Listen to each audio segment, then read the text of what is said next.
Hey guys, we're here today to install Fruttotechnology's Haslab Ghost Trap 28 segments Extrapolator kit. First thing you need to do is remove the cartridge from the trap.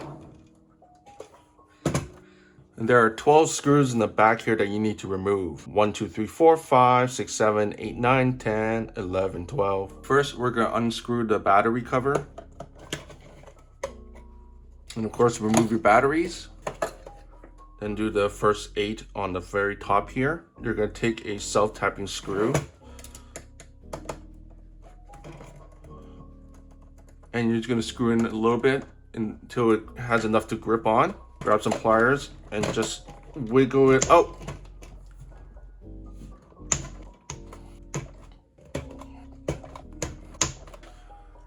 And then for the final 4 ones near the front, these ones actually come off really easy. You don't even need the pliers.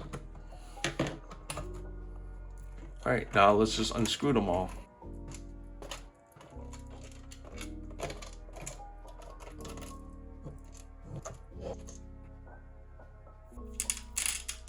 And then now you can grab from here and lift this up, and be careful as the other side has wires connected to the lid here.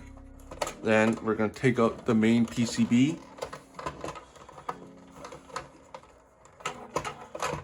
So, and then we're going to need to disconnect this red wire here.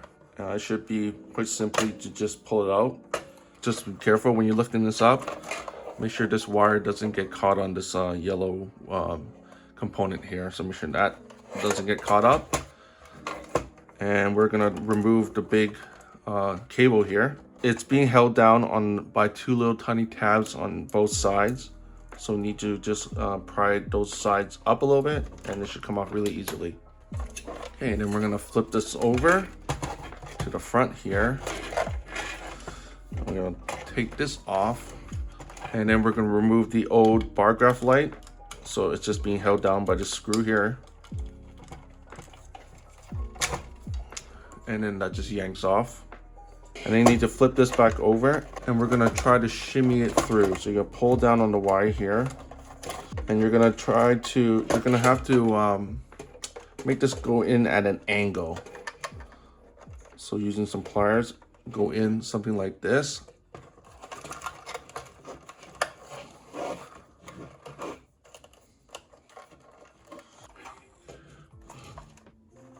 Can you see that? It's okay. I don't even know how I did it, but there you go. I somehow was able to pull that out. That is a little tricky, but there is enough space to fit that through. Just a lot of weird twisting. I think it was like this. Initially, I tried going like this way, it got stuck. So I tried to pull it in this way, and it got stuck a bit. And then the wire was twisted, so I untwisted it and it somehow flipped around and then the rest went through. I mean, if you really want to also, you can just cut this and just take it off if you know that you're not ever going to use this again. All right, grabbing your front piece here, we're going to need to remove this middle post here.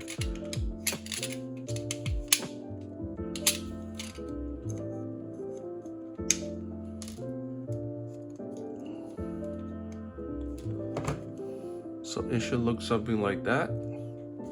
You know you've cut off enough room is if you do a test with the Bargraph and you just push it all the way down. If it's protruding out the other side, that should be just fine. Next, grab your Bargraph, the IR sensor, the cable, and the LED. Take your IR sensor and go ahead and plug that in. And then take this 3D printed piece here. And then first, starting with the LED, this is going to go over top and into the hole. And then the Bargraph will be facing this way. And if you can put the sensor in first. That might fall out as it's kind of tricky getting all 3 of these in the same time. So just do your best. Line it all up. Make sure the LED goes in first, maybe. And I find that it's easier if you put it down on the table just like I did and then try to push it down straight in. Okay, and you flip it over and take a look. If the Bargraph protrudes out a little bit, I think it should be okay. Okay, now flipping back to the front, we're going to reinstall the faceplate. If you're using the stock one, this is what it's going to look like. While it still looks okay, it does show the 3D printed pieces inside. And if you're okay with that, then just go ahead and screw this back on. But if you're not, you can go on Frutto's website, and there are 4 options to choose from. You can pick whichever one you like. I was given 2 versions to demonstrate for you. This is the black anodized aluminum version. It's really nice, has good shine. And the other one I have here is the acrylic version, which has a semi-transparent front here that covers the bar graph. And the main difference between the custom one and the stock one is that the window's a little bit smaller, so it'll cover up the 3D printed part.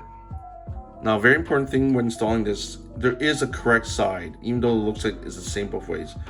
If you put it in the wrong way, you'll see that the top part of the bar graph is showing more than the bottom.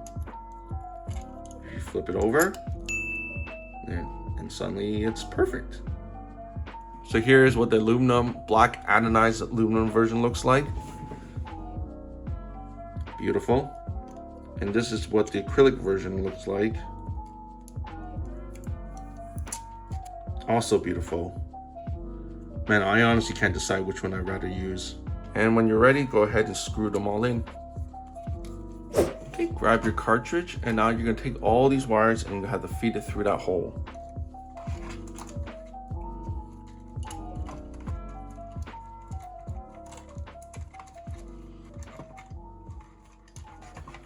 Okay, and once you got your wires through, make sure you do not tug on this. You're gonna end up pulling this right out and undo all your hard work. So just check that it's all through and then flip back around. Make sure everything's still okay here. And before we reinstall this, let's make note of which wire is which here. So the wire that's coming from the top is the power, and the one on the bottom is the data. So I'm just gonna identify which one is the power, which is this one. And I'm just gonna put a bit of a black electrical tape around it so I can know which one is which. Okay, and once that's done, you can go ahead and gently put the front piece back on. Double check again to make sure the LED and the IR sensor, the bar graphs all line up properly. And then go ahead and drop in your 4 screws and secure it. Okay, now grab this board here. And what we're gonna do is open up the first 2 screws here. These are the only ones we're gonna use right now. So you want to twist the top to the left to open those 2 up. Take your red wire, and if you flip it over, you'll see that it says LED plus on the second one here, and that's where the red wire will go. And when you're installing this, make sure it clamps down on the actual exposed wire part and not the red cover, otherwise the connection won't be made. Next up, the black wire goes to ground, which is the one right under the red wire. Okay, give it a bit of a tug to make sure that they're secure. Double check again to make sure that they're clamped down on the exposed wire. Okay, next up, we're gonna grab the power wire, the one that I have labeled in with the black tape, and that goes to U6.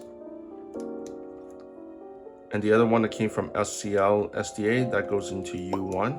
And finally, this little one, the IR sensor, that goes into U2. Next up, grab your red ribbon cable, and this will simply plug into here. And then grab one of these cables here, and then this one goes into there. And while you're still holding on to this cable here, you want to grab your splitter, and the first one here labeled CN1, you're going to connect this to that. And then remember this red little guy, this connects to the second one here, CN2. And then grab the last cable here, and that connects to CN3. And then this other end connects to where the red one used to be on the main Haslab PCB board. So you connect this to the red one here, labeled BAT. And then that's it, you're fully connected. So now we're just gonna have to tidy this side of the things up. Okay, how the heck are we gonna reinstall this? So the first thing we're gonna do is try to reinstall the main board.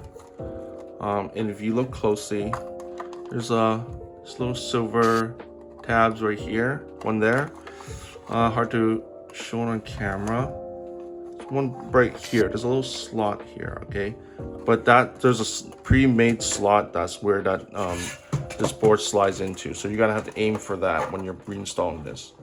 And as you're putting this down, make sure these wires don't get caught in this post, because they most likely will. Okay, and looks like mine's in. Okay, and you can tell when it's in, and it doesn't really move around much, and it fits in just perfectly. Okay, next we're gonna take the black PCB here, and let's just flip it around like this. That should flip over there. And again, make sure that the post is clear of the wires. Okay, and then the jumper board, actually that should go over in here. So I have that wire go around right in there. Okay, the board's good, this is good. All the posts are clear. And yeah. So yeah, it should just close nice and smooth. There shouldn't be any resistance at all pushing back up. So you can see this one looks good. I'm not pushing down or anything. Nothing's popping up. This is a good close. I like it. All right, last thing you need to do is just drop in the screws and screw it in. And do not over tighten these. You do not need to make these that tight at all. The posts are made of plastic, and you can run the risk of stripping those, and then next time you open it up and close again, it might not close properly. Okay, and then this is optional. If you want to just drop the plugs back in, you can go ahead and do that. Then throw in your batteries. And before we put the tray back on, let's do a quick test.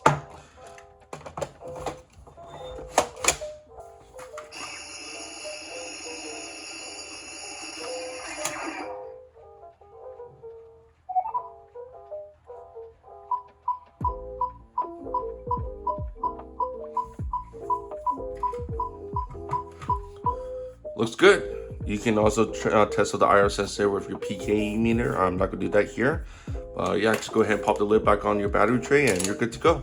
That's it. Thanks for watching.